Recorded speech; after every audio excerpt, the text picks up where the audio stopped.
Thetakis solving neutron transport problems with certified error control, and Olga will give the talk.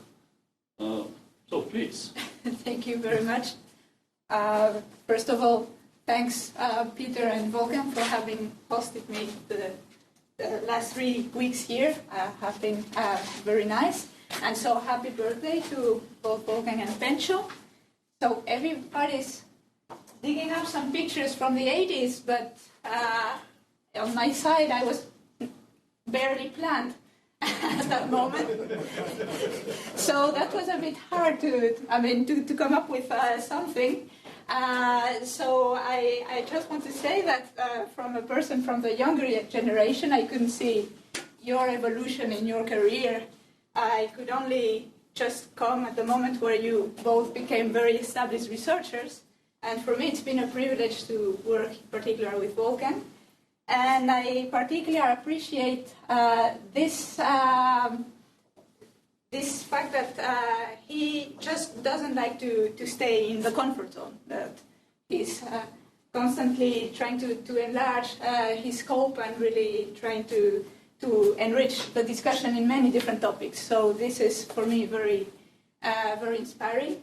And so, yeah, having said this, this talk is perhaps an illustration of this idea, because we are considering here some family of kinetic problems, which are called neutron transport problems, or also radiative transfer. So this is a subfamily of kinetic models. And so the novelty here is to try to bring up some rigorous statements on the relationship between discretization and errors in infinite dimensional settings. So let me first give a brief introduction of what these models are and what's the setting. So these kinetic models in general, they study the behavior of particles in a collisional medium, and this thing is just not working. So, the unknown is the concentration of particles, which I denote by U, and so it generally depends on who's having a. I was looking to see if this works, so I can give it to you, but it doesn't work. It doesn't work? Keep talking, and there was a bit of a glimpse there. Yeah, but it was from Ron's, actually, so it just works from time to time. Good news. Okay. So the concentration of particles, U, depends on time, position, and velocity. So the setting is you have to imagine a spatial domain, and at some point x, you have some particles traveling with velocity v, and at a certain time t. Okay, and so the concentration of these particles is denoted by U.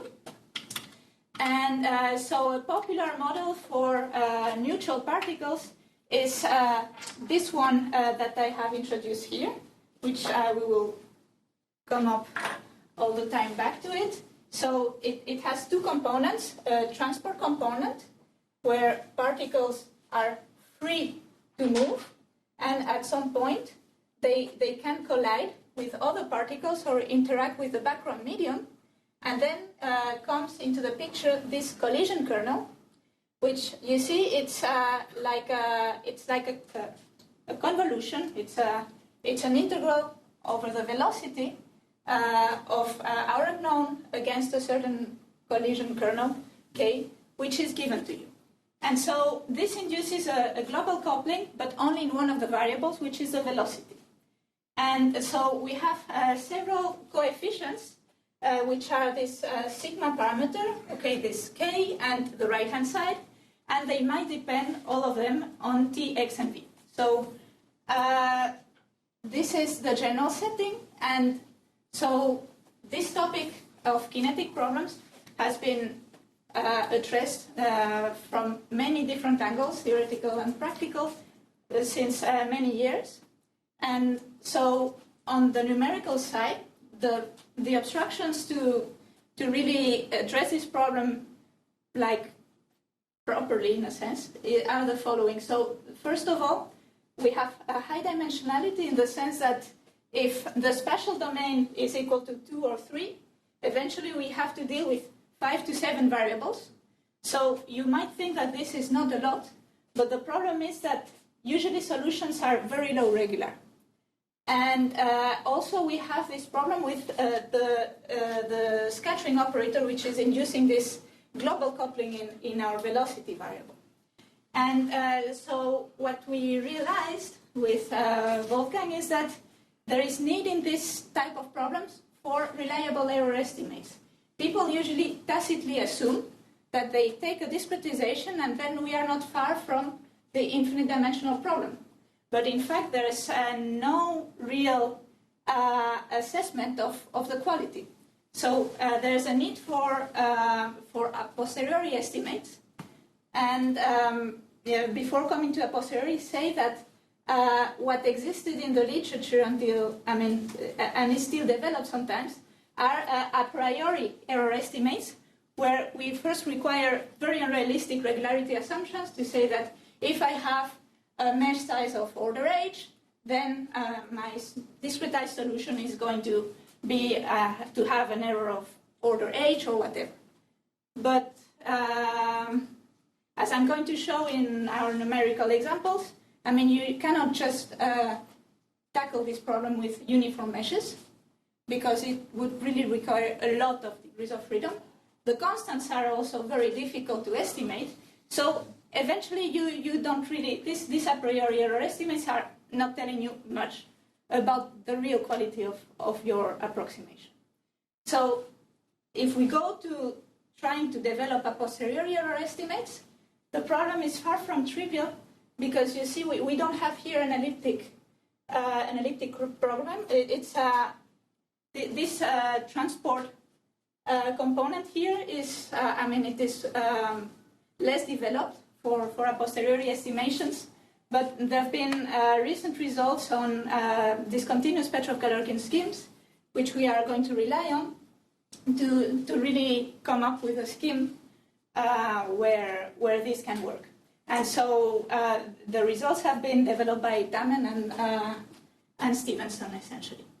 So, and this new setting is also interesting, since it's going to give us automatically some adaptive grid refinement. So we are going to overcome the use of uniform meshes. So in addition to this, the problem is even more complicated than what I've just said, because some of the coefficients, sigma and k here, might present a very oscillatory behavior. In fact, if you decompose a velocity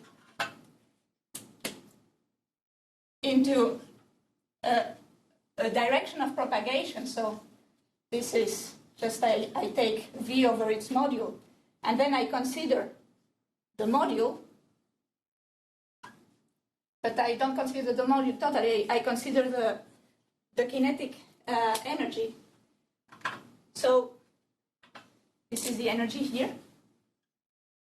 So it turns out that these coefficients, sigma and k, as a function of the energy, they have this very wild behavior here. So it's really, it adds even another layer of difficulty to know exactly how you want to discretize these wild oscillations.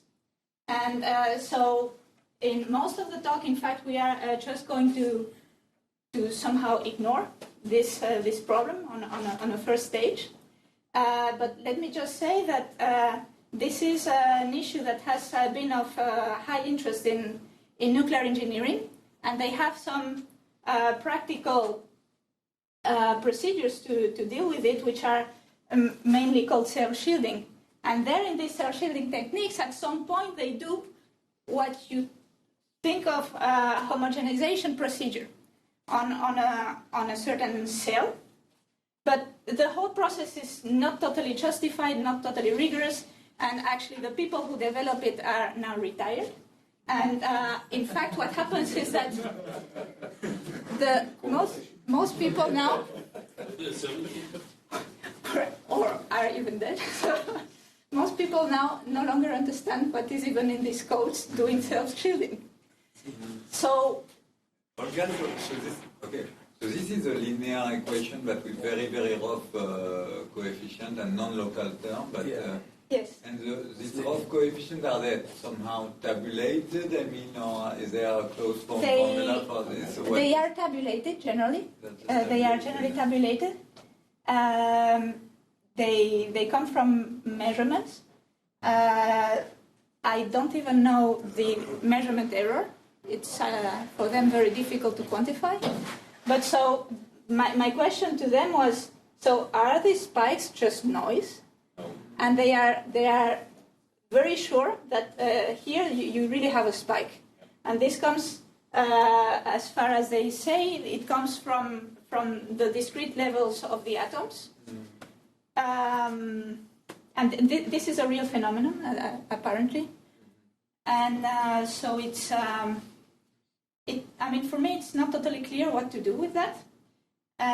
Since I knew that they were doing some homogenization, in fact, I said, okay, let us try to take a very mathematical approach and use it from the beginning to the end, some two-scale homogenization, and see what happens. And this is what we did in a recent work.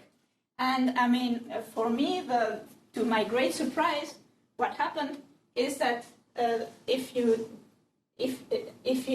do a two-scale homogenization of this operator with variable coefficients here, what happens is that the limiting equation changes its nature, and it becomes absolutely horrendous.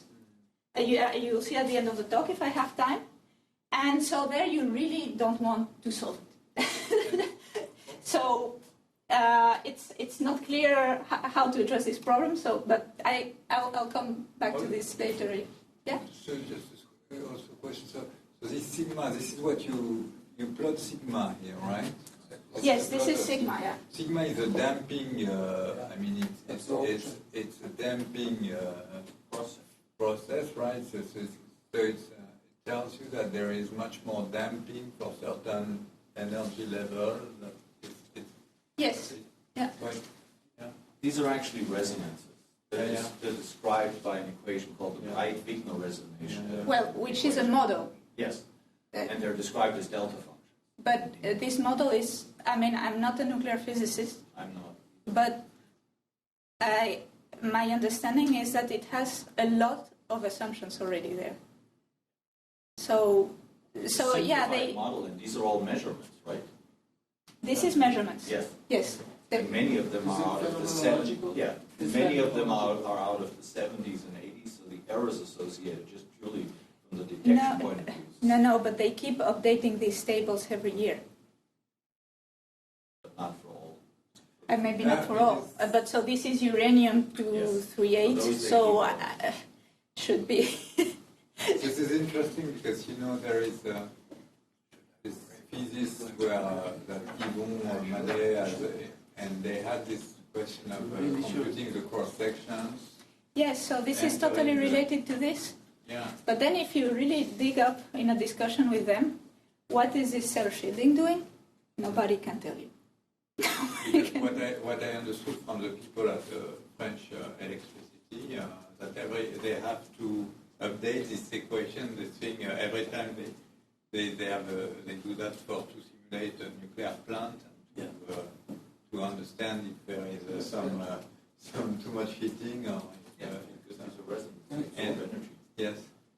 I think this is a wonderful playground for UQ on a serious level. Also, yeah. And in connection with data assimilation, which would be a more systematic framework that pulls in this additional knowledge acquired in terms of additional data and formalize it in a way which we are used to do in elliptic problems. So, and that is one of the motivations for us, that in the elliptic problem everything resides on a good variation formulation. The whole functional analytic framework, we know where to put the measurements in data assimilation. And these people are not using them. This is a finite difference-oriented approach where you do not really have any kind of grip on that continuous problem that is sitting in the background and tells you what the intrinsic measurement metrics are.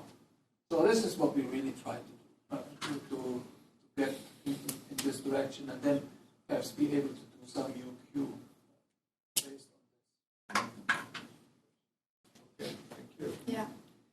So anyhow, my surprise when doing this homogenization work was that the nature of the PDE was totally changed. It became horrendous, while the physicists were directly assuming that the limiting equation was of the same nature. So yeah, that was for me the main finding of this. Anyhow, in fact, I would like to rather concentrate on these difficulties today, where we have been working with Wolfgang, namely on coming up with some solver which gives us rigorous a posteriori estimates of our solution with adaptive grids. And so here's the outline of my talk after a significant amount of time. So first of all, I'll present this source problem, which is the one I have just written here. So we fix the right-hand side to a known function. And so for this, we have by now with Wolfgang and Felix Gruber a solver with a posteriori estimates. And so it turns out that, in fact, an even more appealing problem, at least for the nuclear community, is to solve an eigenvalue problem, where on the right-hand side, in fact, you put a lambda and another collision operator times your u. And as it turns out, in fact, we can use this source problem as a building block to solve the second problem. And so this is what we have been working on the last 3 weeks. And if time permits, I will show you this horrendous form of my limiting equation when I do homogenization. So, but let's move to solving the source problem with certified accuracy. So I'm going to add some restrictions, which is that now we are not going to have time. And instead of the full range of possible velocities, we are going to assume that all our particles have the same energy here. So the modulus is equal to 1. And it means that I can just consider directions of propagation. And so the direction of propagation by us is called S here, okay? So I have the same equation, but please keep in mind that now we have replaced V with a direction S. Okay, and so the first thing to say is that we need to prescribe some boundary conditions.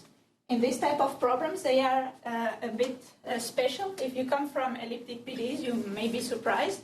In fact, we need to prescribe what is the amount of incoming particles for every direction. So if I have a direction S coming from here, the part of the boundary where particles can enter the domain is this one. And this is what I call here gamma minus S. And so then I make the S vary, and so this it gives me this gamma minus, which is where I have to prescribe my boundary conditions.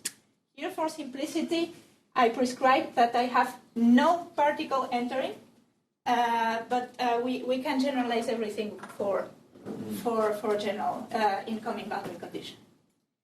And so we need to work in a certain variational setting. And so in our case, this operator, T minus K, which will sometimes be called B, it is invertible from U to V prime, where U will be L2. So in fact, we are seeking solutions U in L2. Okay, this is important to keep in mind. And so we go to a test space, which is, a bit special. It is related to the functions that are L2, but whose directional derivative is also in L2. Okay, so no need to comment more on this V. Next, let us see what was our solution strategy. So for the talk, I'm going to assume that T minus 1k is a contraction, but this is actually not required in general. And if we have this contraction, the nice thing is that we can formulate a fixed point scheme where we put the collision to the right-hand side, and then at every iteration we have to solve the transport problem. And remember that the transport problem is in space and angle, okay? So you don't have, now you are in the stationary... we are in the stationary. Okay, sorry. Yeah, so the problem is only in space and angle. Okay. If you treat time as an additional variable, then it's the same, and this assumption is actually easier. Okay. So thanks to a contraction is of a factor rho. So we have an a priori convergence at the rate rho to the n at every iteration. And so from this fixed point scheme, which is formulated in L2, infinite dimensional space, we now need to formulate a feasible scheme. And so we are going to build a U bar n, bar because we have approximated. And so how do we do it? So you see at every iteration, first I have to evaluate this kernel, this collision kernel, at a certain accuracy. And so this is what I wrote here. So approximating k of U bar n minus 1 is, in my notation, I denote it with this kind of brackets, where kappa 1 eta n is an accuracy, which is yet to be prescribed. And the same for f. And so once I have my right-hand side, then I have to solve my transport problem, again, approximately, at a certain accuracy, kappa 3 eta n. And this will give me eventually my U bar n. And so next what remains to see is this accuracy eta n. See that kappa 1, kappa 2, kappa 3 are just somehow fixed constants. And what we have to figure out is especially these etas. And so for this we have the following result. In fact, if we set the eta n to decay as rho to the n, like the rate of convergence of the ideal scheme, and we tighten it a little bit by this factor every time, so then we are going to converge at basically the same rate, rho to the n, of the original scheme. So then what remains to see is to understand how to approximate the kernel at any target accuracy, and how to solve these transport problems at any accuracy that is required. And so I think I'm especially going to focus on point number 1, and just say a few words on number 2. So, so remember that the kernel that we have to approximate is this one. So essentially we need to do a quadrature. And so we explain what happens in the very particular case of a certain K here called the Greenstein kernel. It has this form, so it has a parameter gamma square. And so it is pretty popular among the physicists because it models whether the particles are scattered rather forward or backward. So forward is gamma tends to 1, backward is minus 1. In our case, gamma will always be positive, by the way. And so the example illustrates that if we just do a naive quadrature, we are going to have a quadratic cost in the number of directions, but we can do that like cleverly if we try to exploit sparsity in some sense. And what the example illustrates is that the basis where the sparsity appears depends on gamma. So let us see this. These are the two bases where we are going to see sparsity. The first is when we do a Hilbert-Schmidt decomposition of the kernel. Then we have some orthonormal basis of L2 of our directions. And so this is one basis where we are going to see sparsity on a certain range of gammas. We can also do a wavelet decomposition with Albert wavelets, and we are going to see that eventually the matrices of the discretized system we can use compression techniques to deal with the matrix products that pop up there.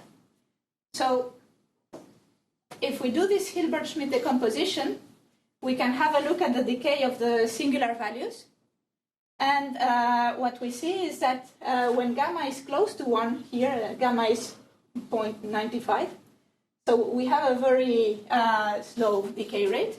But if we take gamma smaller, so we decay very fast to 0, and it means that we can build low-rank decompositions of our kernel application thanks to this Hilbert-Schmidt decomposition.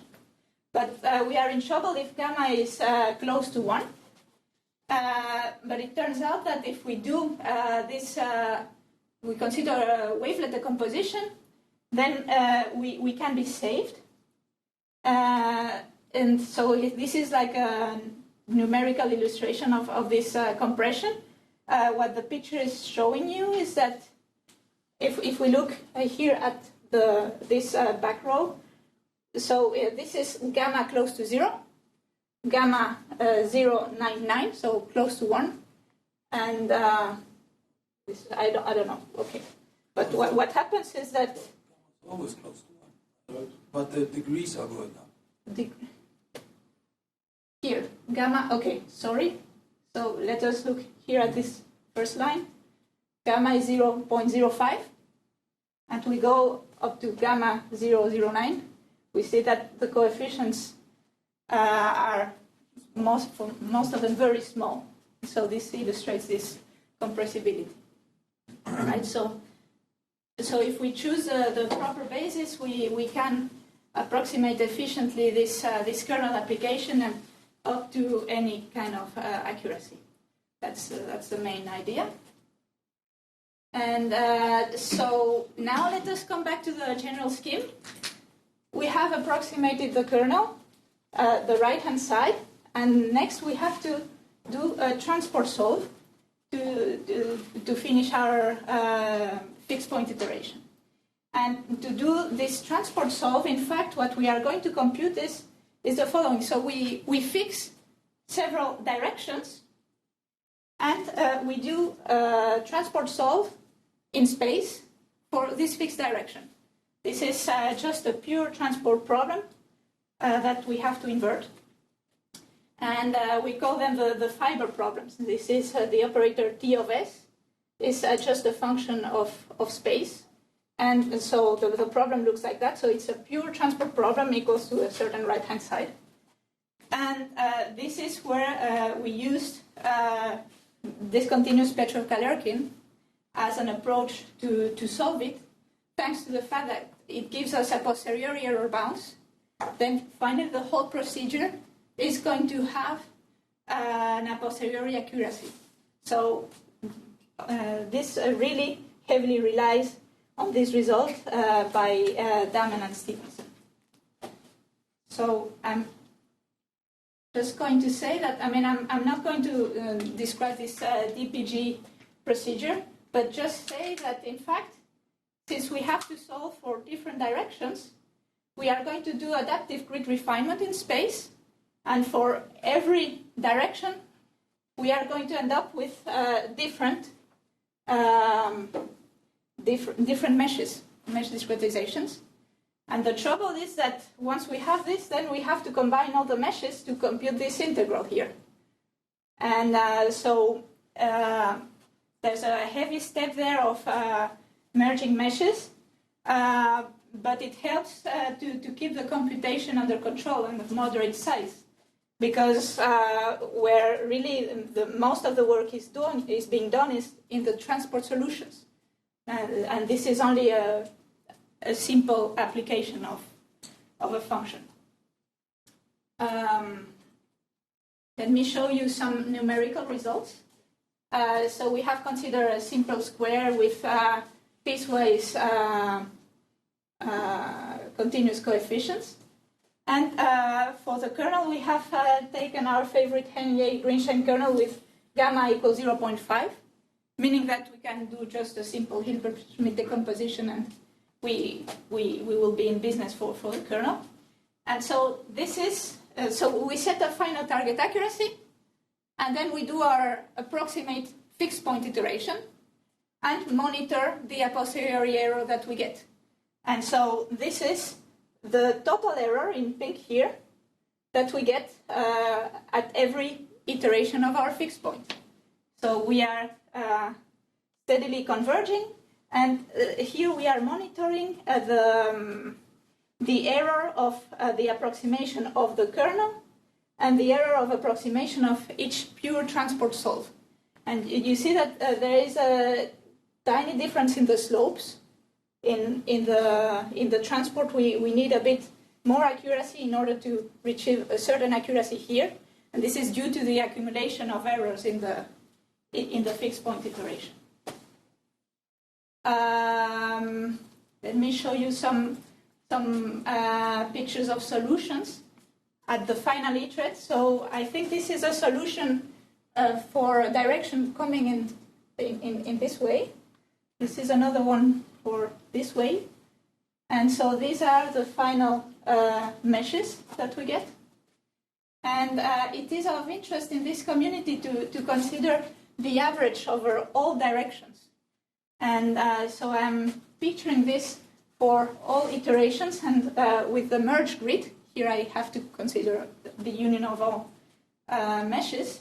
And so as the iteration advances, we see clearer and clearer the picture which is forming. Well, the resolution is maybe not enough to see how this evolves. And just a remark to say that here we see that the function that comes up is much more regular than the one for a fixed direction. And this is due to this, they have some averaging lemmas saying that if you average in direction or in velocity, in fact, you are going to retrieve a smoother solution every time. This is a result from analysis on these equations.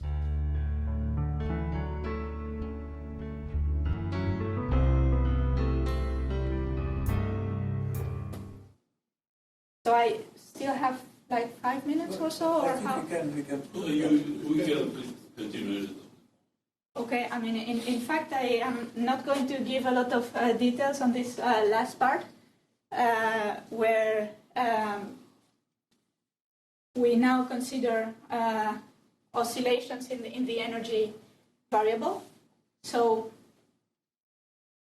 we are going to now come back to our full model. We have full velocities, and we have time dependence.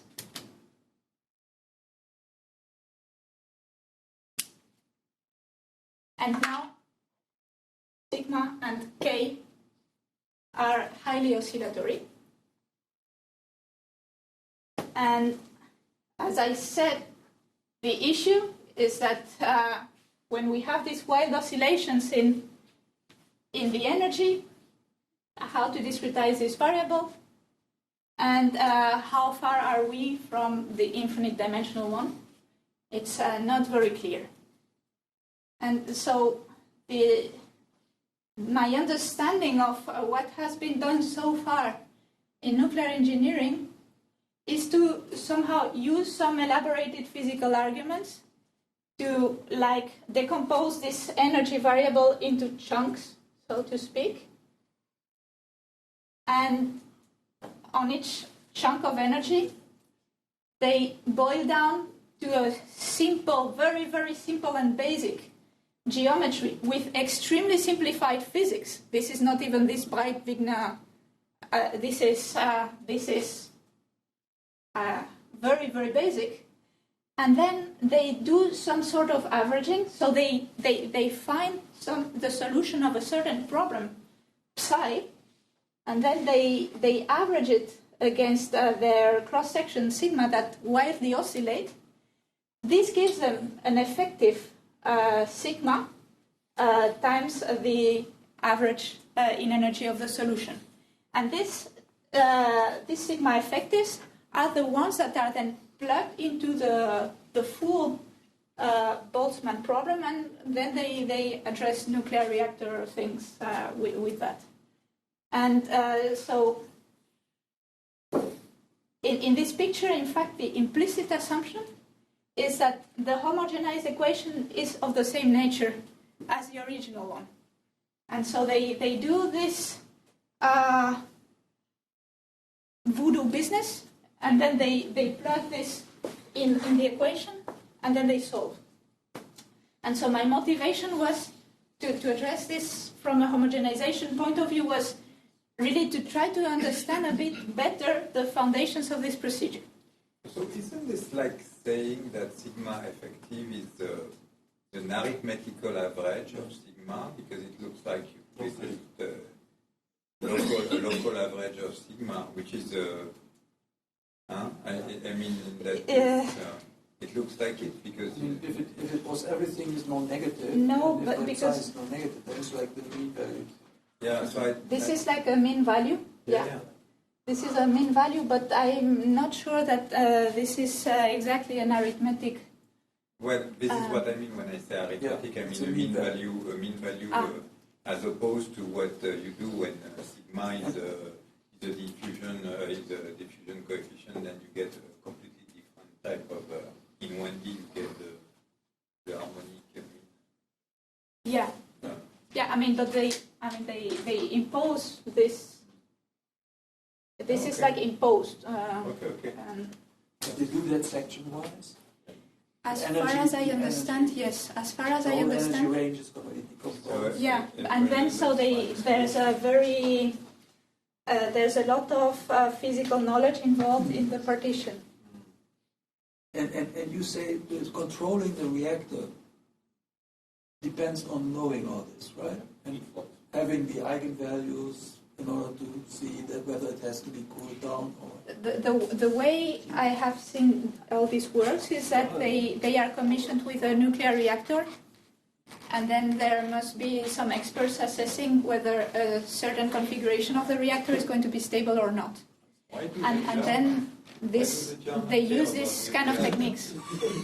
What? Why do the Germans care about nuclear energy? They gave up on it. Yeah. Surprised. They're thinking about France. Nobody knows anymore. They want to help France. So the mathematical difficulty to do rigorous homogenization here is that there are no derivatives in the energy variable.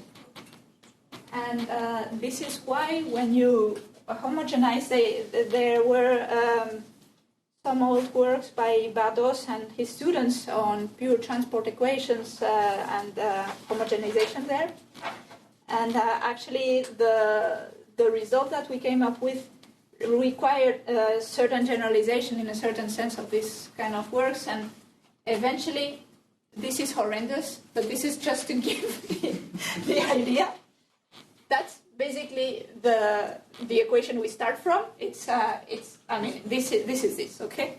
And then we end up with this horrendous thing where, in fact, we have basically the same structure, but then comes up this monster integral between 0t of terrible things happening here.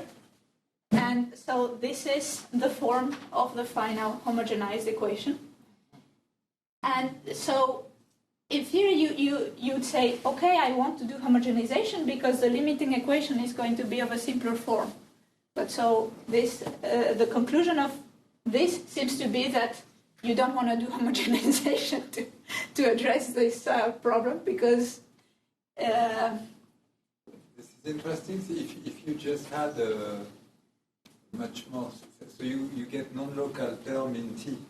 Yeah, it's a memory term. It's a memory term. We end up with a horrendous thing where you have Cu minus Ku minus integral of 0t of a terrible thing applied to U equals F. Well, that's And so, I mean, this is no surprise, in fact. This is of no surprise because you don't have the derivative in the energy variable. So this is well known for the people in homogenization. The challenge here was, this coupling here was technically challenging. And your result on homogenization is for a periodic model for human? Yes, yes, Which in fact, is not. It's even more complicated in proof. Yeah. So I mean, the result has been produced under assumptions on this sigma and k. Yeah. So probably a good thing to explore is, as you just said, to formulate it as a UQ problem. And next, it would be really interesting to try to apply this point of view, this framework, to more general kinetic problems, like first Laws of Poisson, probably, and if we can dream general nonlinear Boltzmann, would be absolutely fantastic. So I thank you for your attention, and again, happy birthday to both of you.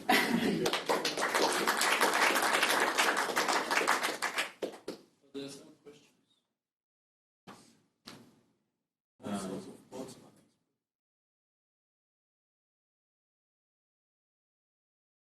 Yeah, there were several questions during the talk, but if you, or everybody wants a coffee. No, it's too complicated for me. Can you make it a little bit easier for me? She made it easy, believe me, she made it easy. I got interested in this when I was on your committee. On my? On your PhD committee. Yeah. Oh, this was part of your PhD? No, before. They did something different.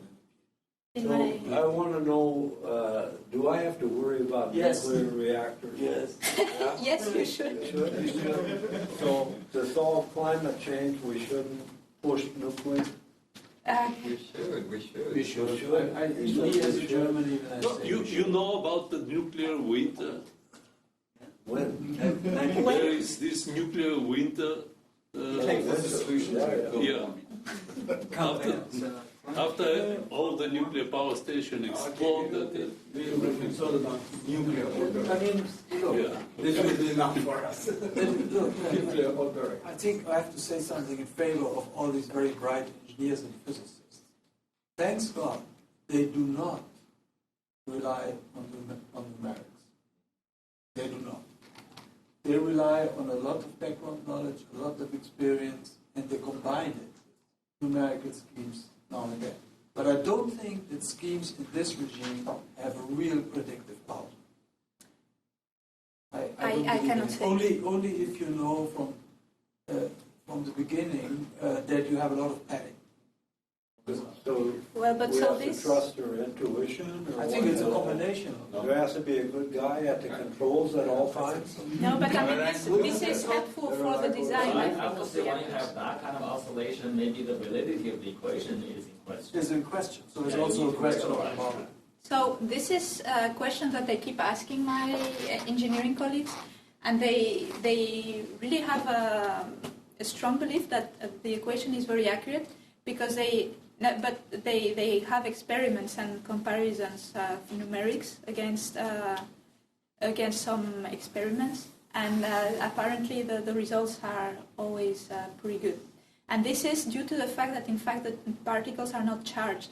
Because in a tokamak, for instance, you would use another model, and there my understanding is that it's less accurate, for instance.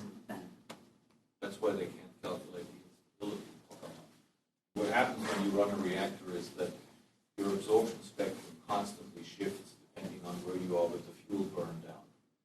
Also, as a function of time, you have certain isotopes that evolve that are highly absorptive. So if you have certain incidents, what can happen is things like xenon poisoning that you want to calculate when a reactor is driven down or up. A reactor is not something you turn on and you go play golf. It's something that you have to constantly tune depending on where you are in the burn-down cycle of your fuel element. Yeah. And that's why CAI is doing constant measurements on fuel elements, on used fuel elements, on long-term. They have to do mass spectroscopy. This is experimental work. Mass spectrometry on what the isotope But so, from a mathematical point of view, all this is like entering into the sigma, so to say. That It's basically what we say cross-section. The UQ should be on the sigma, right?